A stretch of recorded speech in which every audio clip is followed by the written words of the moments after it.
तो ये सोच थी भारत की। सोचिए कितना उटपटांग सोच है कि अच्छी सड़क अगर बॉर्डर पे बना दिए तो चाइना वाले कहां तक घुस जाएंगे, भारत के अंदर तक प्रवेश कर जाएंगे। आपकी लाइफ में अगर कोई आपसे विचारों से बैर रखता है, विचारधारा गलत है, वो कभी आपका नहीं हो सकता। आप उसको कभी समझाने की कोशिश नहीं कीजिएगा, कभी भी नहीं कीजिएगा, वो कभी पलट के नहीं आएगा, बल्कि आपका समय बर्बाद हो जाएगा इस सब चक्कर में बर्बाद। समझ में आ गया कि नहीं आ गया? आपकी लाइफ में अगर कोई आपसे विचारों से बैर रखता है, विचारधारा गलत है, वो कभी आपका नहीं हो सकता। आप उसको कभी समझाने की कोशिश नहीं कीजिएगा, कभी भी नहीं कीजिएगा, वो कभी पलट के नहीं आएगा, बल्कि आपका समय बर्बाद हो जाएगा इस सब चक्कर में बर्बाद। समझ में आ गया कि नहीं आ गया? इस पंचशील समझौते में 5 बातें कही गई थी, जो मेनली कहीं ना कहीं उद्देश्य ये था कि भारत और चीन के बीच युद्ध न हो। और उस समय के भारत के सबसे महान वैज्ञानिक होमी जहांगीर भाभा, परमाणु ऊर्जा मतलब परमाणु विभाग उनके ही अंडर में था।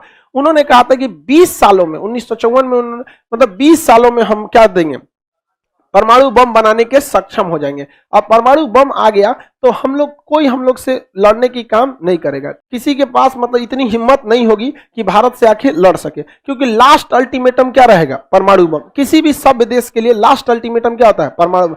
बशर्ते ये चोटों के छोड़ के पाकिस्तान वालों को मार देंगे, परमाणु बम है चला देंगे, नाश्ता में मार देंगे, खाना में मार देंगे। तो यह चाइना के बीच में समझौता हुआ। इसमें मुख्य उद्देश्य रखा गया था कि कुछ भी करके भारत और चाइना के बीच में युद्ध नहीं होना चाहिए, कि युद्ध होने का ऑप्शन हो जाएगा कि हम लोग के पास उस समय युद्ध करने की क्षमता नहीं थी।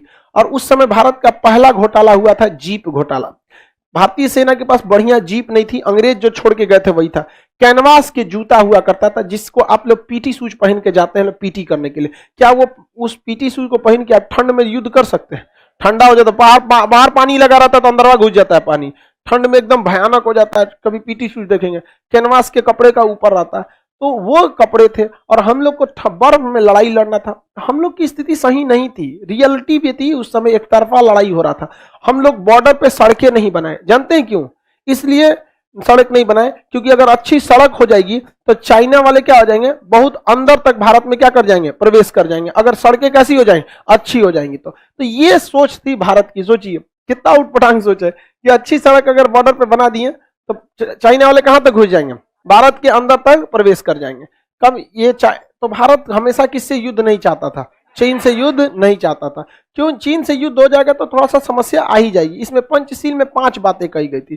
कहा गया था कि एक दूसरे की अखंडता का ध्यान रखना है। एक दूसरे की अखंडता मतलब एक दूसरे को तोड़ने की कोशिश नहीं करनी है। अखंडता का क्या करना है, ध्यान रखना है। एक दूसरे में किसी भी तरह का तोड़, जैसे अगर चाइना कहता है कि कश्मीर को नहीं मानता है तो तोड़ने का ही ना प्रयास कर रहा है। तो अखंडता की बात को क्या करना है, स्वीकार करना है। एक दूसरे के आंतरिक मामले में हस्तक्षेप नहीं करना है। जैसे भारत का किसान मामला, किसान आंदोलन आंतरिक मामला है, इसमें बाहर का आदमी काहे लिए हस्तक्षेप करेगा।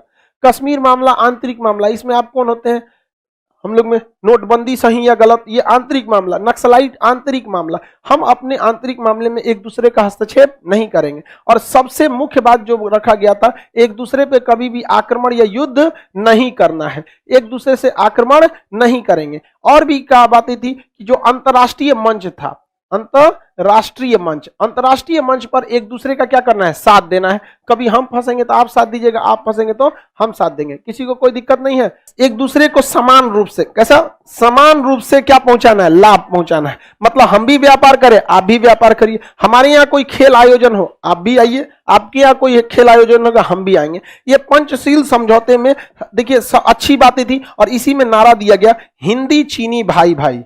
तो नेहरू की आप विविधता को आराम से, उनकी व्यवस्था को समझ सकते हैं। एक प्रधानमंत्री की जिम्मेदारी पूरे देश की होती है। आपके घर में आप कुछ नहीं कमाते होंगे, फिर भी आपका 4 आदमी से दुश्मनी होगा।